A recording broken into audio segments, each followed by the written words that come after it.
Hi, സുഖമാണോ എല്ലാവർക്കും? അപ്രതീക്ഷിതമായിട്ടാണെങ്കിലും ഒരു കന്യാകുമാരി യാത്ര നടന്നു. എൻ്റെ കൂടെ വർക്ക് ചെയ്യുന്ന റാണി ടീച്ചറും മക്കളും, ഞാനും എൻ്റെ രണ്ട് മക്കളും. റാണി ടീച്ചറിൻ്റെ രണ്ട് പെൺകുട്ടികളും എൻ്റെ രണ്ട് ആൺകുട്ടികളും. അങ്ങനെ നമ്മൾ രണ്ട് അമ്മമാരും 4 മക്കളുമായിട്ട് ഇറങ്ങി. അപ്പോൾ നമ്മൾ വിവേകാനന്ദ റോക്കിൽ കയറുക എന്നുള്ളതായിരുന്നു ആദ്യത്തെ ലക്ഷ്യം. പക്ഷേ നോക്കിയപ്പോൾ അങ്ങോട്ടും ഇങ്ങോട്ടൊക്കെ ക്യൂ. അങ്ങനെ അടുത്ത പഞ്ചായത്ത് വരെ നീണ്ട ക്യൂ.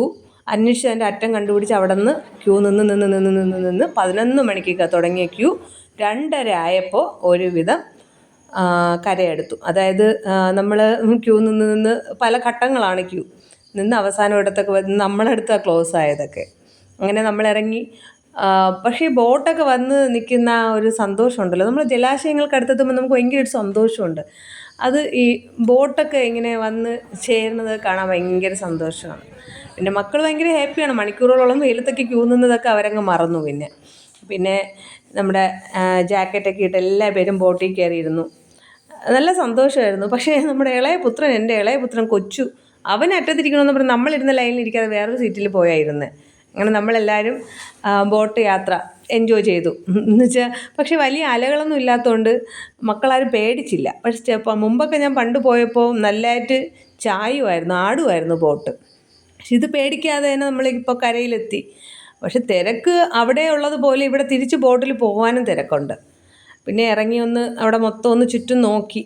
പിന്നെ അവിടെ പല വർക്കുകൾ നടക്കുന്നതുകൊണ്ട് സൗന്ദര്യം അതുപോലെ വരുന്നില്ലെങ്കിലും ആ വിവേകാനന്ദ പാറയുടെ ഒരു ലുക്കുണ്ടല്ലോ, നമ്മളൊരിക്കലും നമുക്കതൊരു നഷ്ടം തോന്നാത്തൊരു ലുക്ക്.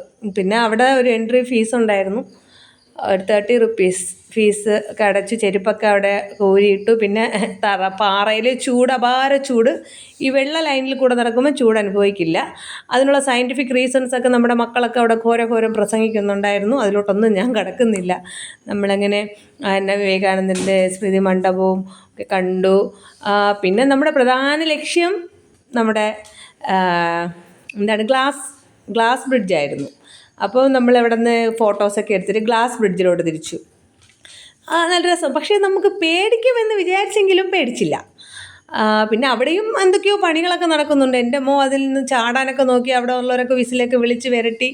അങ്ങനെയൊക്കെ നല്ല രസമായിട്ട് ഗ്ലാസിൻ്റെ അടിയിൽ വെള്ളം കാണുമ്പോൾ പെട്ടെന്നൊരു ചെറിയൊരു പതർച്ച വരുമെങ്കിലും വലിയ ധൈര്യത്തോടു കൂടി തന്നെ പോയി. പിന്നെ അവിടെ പോയിട്ട് തിരുവള്ളുവർ പ്രതിമയിരിക്കുന്ന പാറയും വിവേകാനന്ദ സ്മൃതി മണ്ഡപം ഇരിക്കുന്ന പാറയും തമ്മിൽ കണക്ട് ചെയ്യുന്നതാണ് ഈ ഗ്ലാസ് ബ്രിഡ്ജ്. അപ്പോൾ നമ്മൾ തിരുവള്ളുവർ പ്രതിമയിരിക്കുന്ന പാറയിലോട്ടാണ് പോയത്. അപ്പോൾ അവിടെ നമ്മൾ സ്റ്റെപ്പ് കയറി അദ്ദേഹത്തിൻ്റെ പാദം ഇരിക്കുന്ന ഭാഗത്തൊക്കെ കയറാമല്ലോ. അപ്പോൾ അവിടെ നമ്മൾ കയറി. അവിടെ കയറിയപ്പോഴും നമ്മൾ ചൂടായിരിക്കുമെന്ന് പ്രതീക്ഷിക്കും. പക്ഷേ ചൂടുണ്ട് എങ്കിലും പാറയോടടുത്തിരിക്കുമ്പോൾ നല്ല തണുത്ത കാറ്റാണ്. പിന്നെ ചുറ്റുമുള്ള വ്യൂ പല ദിക്കിലുമൊക്കെ പോയി നിന്ന് നോക്കി നമ്മൾ വീഡിയോ ഒക്കെ എടുത്തു. പിന്നെ മക്കളും വലിയ ആസ്വദിച്ചു. പക്ഷേ അവിടെ നിൽക്കുമ്പോൾ ആ തണുത്ത കാറ്റ് അടിച്ച് നമ്മളിങ്ങനെ നിൽക്കുമ്പോൾ ഉണ്ടല്ലോ, നമുക്ക് ഇറങ്ങി വരാനൊന്നും തോന്നില്ല. ആ പാറയിലിരുന്നൊക്കെ ആ സുഖമായിട്ടുള്ള കാറ്റൊക്കെ ആസ്വദിച്ച് അതിലൊന്ന് ഉറങ്ങിപ്പോവും നമ്മൾ. നല്ല രസമല്ലേ? ആ വെള്ള കൂളിംഗ് ഗ്ലാസ് എങ്ങനെയുണ്ട്? പിന്നെ അവിടെ നമ്മൾ വീണ്ടും അതേ ഗ്ലാസ് ബ്രിഡ്ജിൽ കൂടെ അപ്പുറത്ത് സ്വാമി വിവേകാനന്ദൻ്റെ മെമ്മോറിയലുള്ള ആ പാറയിലേക്കാണ് തിരിച്ചു പോകുന്നത്. കാരണം അവിടെ നിന്ന് വേണം തിരിച്ചു പോകാൻ. അങ്ങനെ നമ്മൾ ഗ്ലാസ് ബ്രിഡ്ജിലൂടെ വീണ്ടും നടന്ന് അക്കരെ പോവുകയാണ്. അപ്പോഴും നമ്മൾ ഈ ഗ്ലാസ് ബ്രിഡ്ജിൻ്റെ ആ ഒരു എക്സ്പീരിയൻസ് എന്ന് പറഞ്ഞാൽ ആ സംഭവം ഒരു വല്ലാത്ത സന്തോഷമാണ്. പിന്നെ അവിടെ നിന്ന് പലതരത്തിൽ ഫോട്ടോസ് എടുത്തു. പിന്നെ അദ്ദേഹത്തിൻ്റെ പാദം പതിഞ്ഞ മണ്ഡപത്തിൻ്റെ ഒക്കെ പോയി. പിന്നെ അവിടെ നിന്ന് തിരിച്ച് വീണ്ടും നമ്മൾ ക്യൂവിന് നിൽക്കുകയാണ് തിരിച്ച് ബോട്ടിൽ കയറാനായിട്ട്. അപ്പോൾ പിന്നെ സൈഡിൽ കാണുന്ന വ്യൂ ആയിരുന്നു അത്, കടലും കരയും തമ്മിൽ കഥ പറയുന്ന വ്യൂ. അവിടെ നമ്മൾ വീണ്ടും ബോട്ട് കാത്തു നിന്നു, ഇടിച്ച് കയറി. അതിൽ നിന്ന് നമ്മൾ വിവേകാനന്ദ പാറയോട് യാത്ര ചെയ്ത് ദൂരോട്ട് നമ്മൾ പോയി.